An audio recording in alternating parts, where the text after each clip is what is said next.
This is the biggest game of the season. You win this game, you show that we should be the #1 team in the nation. Not top 5, not 4, not 3, not 2, but #1. Something big to point out as well. We have Kyle Harris in the center. We need to get some rushing yards over 100, and we need to get passing yards over 250. And Will Flutie, an athlete, probably defensive lineman. We need 3 sacks at the D line and 2 tackles for loss at the D line. Let's lock it in.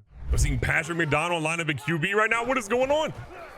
Little bit of some trickeration here as McDonald's going to go through for about a 6-yard gain. This version of the Coyotes does feel like the greatest team we have ever assembled, from offense to defense to special teams to the recruits that came in. This is full of playmakers. Forward and Dawson in a little bit of a funky formation here. We're going to see Dawson try to carry that one, and that play may never be called again. Got his guy. It's going to be Jalen Clark, who may be dead. Looking for his guys to make something happen. It's the second drop pass off a hard hit, but Cascade Valley doing nothing on offense to start. He sees a guy, throws it. It's going to be Porter Ryan who hauls that one in for a 21-yard grab. Getting points to start things out here to set the tone for this game is monumental. This team has to come out here and make sure they get a touchdown on the board to lead this squad. Forward leaning on the play action, sees his tight end, and he is the 3rd drop of the game now. These guys are getting lit up. Coach Mervin McMervin talked about it in pregame, but Notre Dame is one of the hardest hitting teams in the entire NCAA. And they will absolutely do their best to make sure that our guys lose that ball if they have it on a 50-50 grab. This has been a 10-play drive. We're chewing up a decent amount of the clock right now, but Notre Dame does not want points to get on this board. Forward's going to drop this one off to Juice Dawson. Dawson makes some moves, keeps things going, and gets 8 yards, but it should have been 5. Passing game has definitely had its issues, but the run game has looked good so far. Juice Dawson looking to get one here, but they are all over, dropping him for a loss. Forward here. He sees his tight end, Armani Fertney, gets the yards we need. We have played very bad teams so far this season. We've blown them out, but this is the toughest opponent we've had in a minute. And Warren Forward does not care. Up the middle on the left side. 10 yards later, he's in the end zone for a touchdown. Here comes Notre Dame trotting out their quarterback, looking what they can do. Robinson has been running for over 100 yards every single game this season, but it stops today. They're going for the run here. They go to the edge. Sam Dees is able to get the tackle, his first of the game. Little adjustment here. Notre Dame shifts their guys over. Will Hayes and company trying to get in the backfield. Will Hayes getting in there for a big sack. Pause if needed, but Notre Dame, what are you doing? Forward breaking out a little bit here. Sees some opportunities to scramble. He's going to get out of bounds safely. Only 3, though. Juice Dawson in a heavy wildcat formation here, lining up a QB. Notre Dame bringing their guys up in the box a little bit. Dawson trying to get to the edge, but he just can't quite turn. We're going to send Jalen Clark in the backfield. The redshirt junior moves over a little bit. Forward throws a dicey one. He thought he was going to get separation from Fertney. He did not. And Notre Dame, just like that, is going to come out here ready to go. Robinson back there, QB by himself. He throws an absolute streak. Kendall Johnson gets torched by Jocks, and that is going to be a tie ball game immediately right after that pick from Forward. Forward's going to opt to keep this one. Goes up the middle. He's breaking multiple tackles, and he gets what looks to be 14. Our big fellas, our offensive linemen have been strong today, and our running back and quarterback have both been great. Forward feels the pressure. Forward sees an opportunity, and he's out again. We will take the easy yards. Juice Dawson preparing to take this run again. He's been elite so far in the last couple of carries after a slow start. Started second quarter, Antonio Vaughn getting involved in the return. It should be the run sweep game, but he runs into his own man and what could have been way more had he not. Coyotes have definitely played a lot slower than they normally play, but it has been effective. And look at Juice Dawson fighting for big yard after big yard. Forward with Dawson, goes back to the play action fake. He's got Vaughn across the middle. Vaughn with a disgusting spin move that picks up an extra gain for 17. Antonio Vaughn, right, might be the most just unbelievable wide receiver prospect we've really had in game since maybe Tom Baker. Warren Forward doesn't care about the receiving game right now because he's running this one in for a touchdown. 14 yards later, Forward has Cascade Valley back on top. Now, Notre Dame had the ball. A couple plays later, they fumble it. It is recovered, and we have the ball inside the 3. A costly mistake as we're going to give the ball to Juice Dawson, though, but he cannot get in. He loses a yard. Dawson, after a pretty good spurt earlier, only averaging 3 yards per carry right now, but it doesn't matter. He's going to get himself in the end zone 2 yards later, and Cascade Valley extends their lead to almost 14. Will Hayes has been incredible blitzing so far today. Doesn't quite get anything there, but Rodriguez Gibson slows him up enough for Christoph Houston to finish up the tackle. We talked a lot about 2 first names being a bad thing, but 2 last names apparently is good. Rodriguez Gibson is out here killing it. Lanier's going to miss that tackle a little bit. Johnson can't quite get him, but we're going to see DeMel Hill finish it, but it's a 12-yard gain. Over the left-hand side with Switzer looking to get that carry. They throw a little bit of misdirection here. Will Hayes still gets around and stops him. Will Hayes has honestly played great so far this season. Obviously been sitting on the bench his entire career, has stayed here. He's a former safety coming over playing outside linebacker, and he has been great. Speaking of playing great, DeMel Hill already has 5 tackles today. What a hit coming off the edge by Rodriguez Gibson to stop them from getting what would have been a first. Derek Robinson obviously had a 9-yard run to start this game, but since then he has been in shambles. The blitzes, the different looks we've been sending at him, it's just had him in a spot where he's not comfortable. This kick is up. They say that one is not going to be good, so what could have been a 10-21 game is not going to be that after a missed field goal by just about maybe a yard. Coming on a reverse sweep. Maybe not the best guy to have that since he's a little bit slower, but he loses two. A little over 3 minutes left. Forward stays with a little bit of that play action fake. That was great to Fernie. Fernie with some room to run. The big fella. You know he loves himself a good tight end. He's down after 22. That blitz might have fell right for Notre Dame, but it was the worst possible timing as Forward just absolutely obliterates what they had set up. And Antonio Vaughn picks up more yards. This dude's averaging over 100 yards per game as a redshirt freshman. He's big time. Forward has scored twice on the ground, but he's looking to get in the end zone through the air for the first time today. Juice Dawson is just continuing to batter through opposing defenders as he gets 14. Sees Porter Ryan, cuts it to him. He is out at the 1. What a dot. Forward. Rolling around, throws one back to Antonio Vaughn, who was lined up in the backfield on that play, and that's going to be the first receiving touchdown of the game for Cascade Valley, and it extends the lead to big 21 coming. Will Hayes trying to put the pressure on Robinson, trying to run, and Anderson brings him down for a loss of 1 on that sack. Will Hayes has been pretty much screaming nonstop after Robinson, and he's brought down by Anderson yet again. What is Notre Dame going to look to run? They go for an underneath check down. Jaquez Ness is going to sniff that out immediately and takes him down to stop that. This game is going completely in our favor, but I'm gonna be honest, this is not the way we thought it was gonna be going, but we'll take it. Welcome to the Cascade Valley Halftime Show, brought to you by Meta PCs. If you're looking to play College Football Revamped and have a really good PC to do it, or you want to be a content creator like me, or maybe you just want better frames in your games, you can absolutely dominate.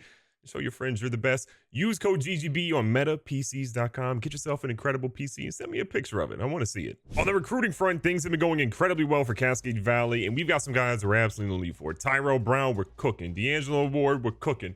Michael Isaacs, we're cooking. But then as we sort of go through a little bit, we've lost some guys. Maybe some guys you might notice aren't here. Drifus Muhammad is a guy that we felt incredibly good on, but over the last week and then a bye week, we fell incredibly short for what we ultimately thought was going to be a slam dunk commitment. Ohio State jumped in, and despite having less of a bonus, despite putting less points on the board every week, they jumped ahead and blew us out of the water, and we lost him. But something you might know is that we got Kyler Harrison and Parker Heinrich. Both these guys have officially committed to Cascade Valley. So we've got ourselves a corner, a tight end, a center, and an outside linebacker. Things are looking good out here. If you're wondering where Jordan Brown is, that incredible guard prospect that was a 91 overall, well, we lost out pretty well on him. We fell down to 3,000 plus points despite putting in max points, max effort. He just wasn't really trying to come here. He's probably going to USC, but wherever he is, we don't care. We'll run right over him. There's also been an incredible level of disrespect happening right now. We're seeing our guy Warren Forward completely off the Heisman list. Are you kidding me? You might notice a little extra pep in his step, and while he's going through some hurdles in the game, he is trying to make sure that he gets back on this list and leads his team to the #1 spot of the nation. Winning this game today does just that. And while you already know that Notre Dame is sitting at number 2, Alabama went from 3 to number 1, beating a very, very good Oklahoma team who now fell to number 9 overall. Then it's Clemson, USC, us at 5. Obviously, Michigan was number 1 a couple of weeks ago, but that loss they had kind of put them back a little bit. And for week 3, your players of the week end up being Notre Dame's own Daniel Kresge, who you've already seen a little bit in today's game, and William Brown from Pitt. If you go over to the Big Ten side of things, you'll see that you're going to have Warren Forward, obviously, with his record-setting performance. Got player of the week there, as well as Sonny Devons, or Devones, however you say his name. We know a lot about him because he was a really tough problem last season. And then during our bye week, it was Ramadan Theo and Isaac Scott from Michigan and Wisconsin. And then overall for the whole NCAA, it was going to be Devontae Champion and Edgar Cameron getting players of the week. Now, Notre Dame opened the second half with a big touchdown to Jocks, the same guy they had one with earlier, for 61 yards. And they're feeling pretty good. They've cut the lead to only being a 14-point deficit, which was a whole lot worse earlier. Forward, throwing back across the field to Matt Wilson, and Matt Wilson goes down to the 40. What a grab and throw. Forward and Dawson have both been having a really good game on the ground this afternoon. Forward's going to keep this one forward, looking to make some more room, and he's going to fight for what looks to be 20. Fernie slides in the backfield to give a little bit of extra blocking here. Juice Dawson runs into his own man ahead. Green ahead of him, and he just stayed up. Our offense, but look at Forward. Another huge game, putting him over 100 on the afternoon. Juice Dawson looking to take it on the speed sweep here, cuts up the field, but again, not much room is met for him. Sees a guy, throws it back, and thank God that's not intercepted because that was one of the worst passes he's thrown all day. Forward again, feeling the pressure, sees a guy. Jalen Clark catches it, thought it might have been picked, but realizes I had a coach, and he gets 16. Forward feels unbelievable pressure, has to get rid of that one because he was absolutely going to run out of bounds or get sacked. They see him, they throw it, and Fernie is going to go in the end zone. Usually it's Forward to Fernie, but this time McDonald says, don't mind me. I got something for you. Robinson throws one, and it's a dot to McCarron who gets it. During Robinson's tenure at Notre Dame, he's been one of the best college quarterbacks that Notre Dame has ever seen. He has just found a way to stay on the Heisman list, win awards, and lead this team to really top finishes each year. And a loss here wouldn't fully kill them for the rest of the season, but it does not give them what they ultimately want, which is staying in the relevancy of the top 3. We are sending dudes at Robinson nonstop. Will Hayes in there again. Will Hayes is putting so much pressure on this guy that they cannot handle it. Notre Dame holds onto the rock. Will Hayes gets in the backfield incredibly fast, blows it up, but this running back refuses to be tackled. That should have been a 10-yard loss, and instead it's a gain of 5. They're out here with an opportunity to score, and their running back refuses to go down. Are you kidding me, Jason Lane? Are you kidding? Patrick Switzer, excuse me, I got your name wrong. You put some respect on it. As great as we've been today, Notre Dame is hanging around right now, and they're finding ways to get it done. I don't really hang this on our defense. I just hang this on Notre Dame is a very good team that will not go down despite insurmountable odds. Going right back to Juice Dawson here. He's had a good game. He's getting a big gain there for 11. Dawson isn't the most explosive. He's not really a guy that you're going to say is going to go to the house on a single play, but he is the guy that will fight for every single yard he goes for. Forward immediately feels the pressure and has to scramble out. This dude has unreal speed, and he shows it somehow getting a first down.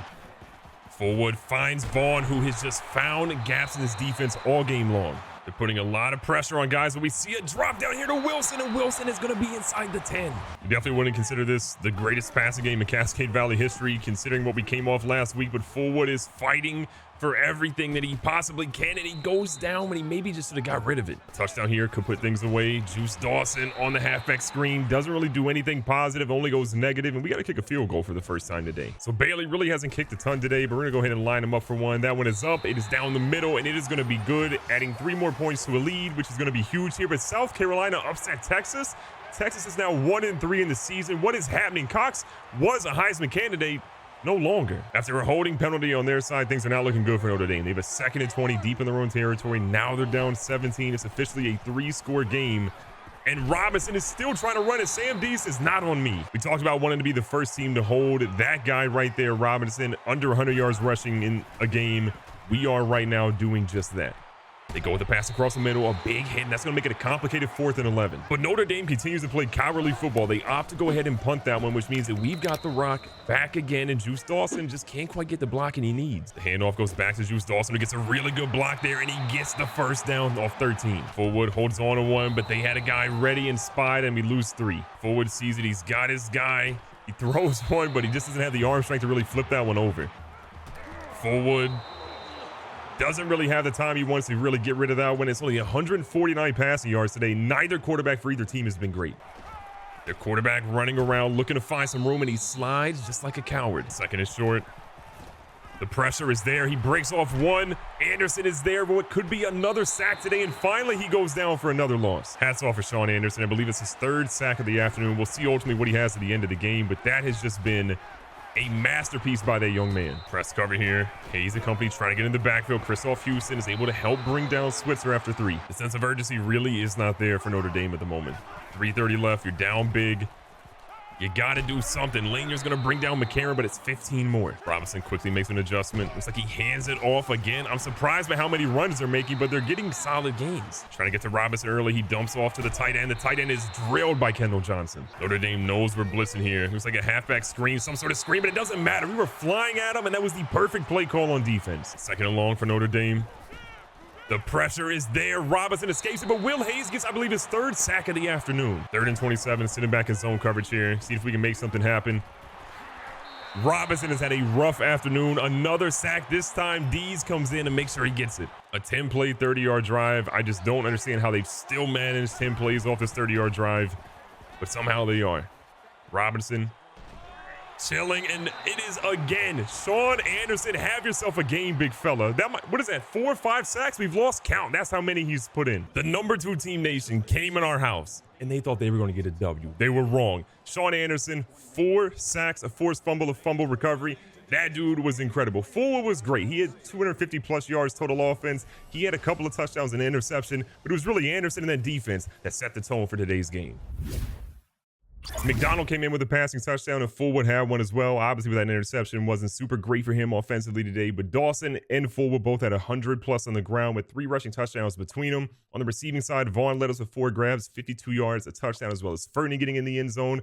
On the defensive side, we're going to see Will Hayes ball out today. 7 tackles, 3 for loss, 3 sacks. Love how he played. Anderson again, 4 tackles for loss, 4 of those being a sack. We had so many guys get in the sack party, pause if needed. Plus, on the interception side, we didn't have anybody get a pick, but we still had pressure on the quarterback all game long. And honestly, that's what you want to see.